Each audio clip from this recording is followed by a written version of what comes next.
Didn't you take a load of tomatoes to Cincinnati one time? Yeah, after the cannery was closed, we picked a cattle truckload of tomatoes, and one morning about 3 o'clock he left and got down there when the market's open.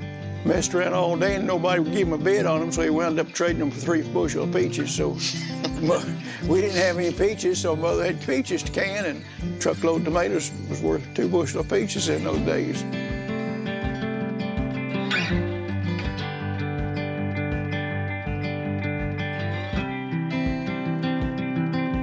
How did the opportunity present itself for you all to purchase a feed mill? Daddy had gone over to the farmer's feed mill to get some feed, and Mr. Griggs, who was manager and owner, part owner then, said, well, if you want to buy a mill, I got this one for sale. Lee started going with his daddy when he was a little boy. He would come home filthy dirty because they had stuffed him in a feed bag and hung him on the wall for half the afternoon when he got to be a pest. So that was her reason. Yeah. Lee decided that he wanted to make that his profession, decided he wanted to be a part of the business. We had the benefits of having a father and mother who owned a business which we could participate in. It's never not been a part of our lives, either one of us. It's been a daily part of our life. The first thing to take into consideration when manufacturing a quality horse feed is the ingredients that you start with. It's very important in the premium feed manufacturing business that we start with only the finest ingredients.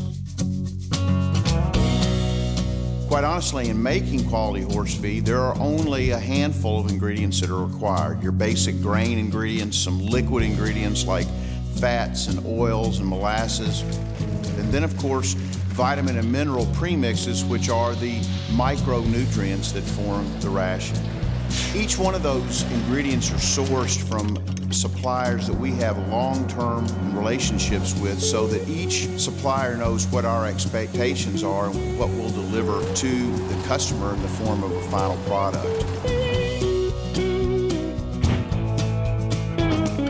As we continue to grow our business in Central Kentucky, we saw success with farms who then talked to us about, hey, what's the chance, that you could feed our horses from a performance standpoint? What information's out there available? What science is available?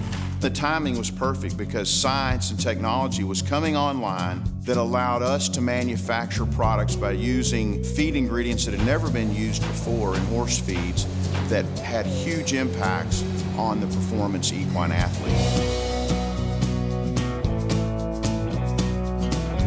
When you're feeding athletes, it's really neat to turn the television on a Saturday afternoon and watch a race and know that maybe you're feeding half of the field in there.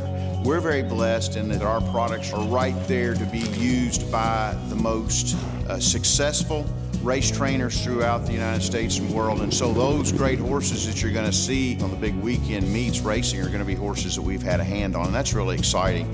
To have fed the number of Derby winners that we've fed over nearly the last 20 years, to have fed the first Triple Crown champion in over 30 years.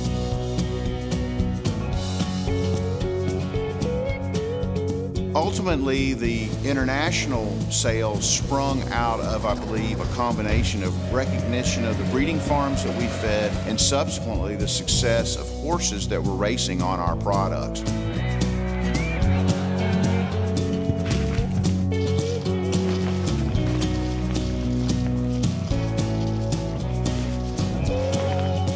Having the breeding community around us like we do gives us the springboard to have relationships with trainers, with breeders, with owners around the world. And we've made a commitment to that industry to be here to provide the highest quality products and service that we can, and we have done for the last 50 years and hopefully for many more years to come.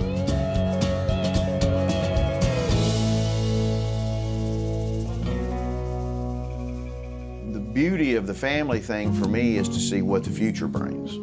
The fun thing about businesses like this are to reflect upon those early days and how it's grown and to kind of see the story and then to look at the opportunities that are ahead. I mean, when we sit around here today and all of us are here talking about this. I mean, I just, I'm gnawing at a bone thinking about all the things that are ahead.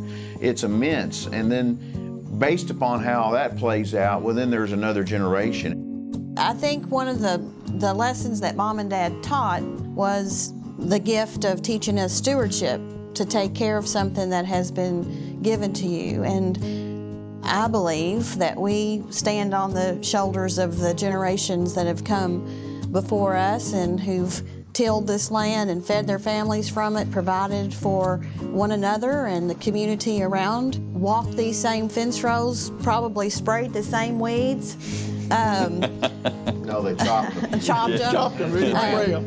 But for me, it's an opportunity for us to carry on that heritage and that lineage of taking care of what we've been given.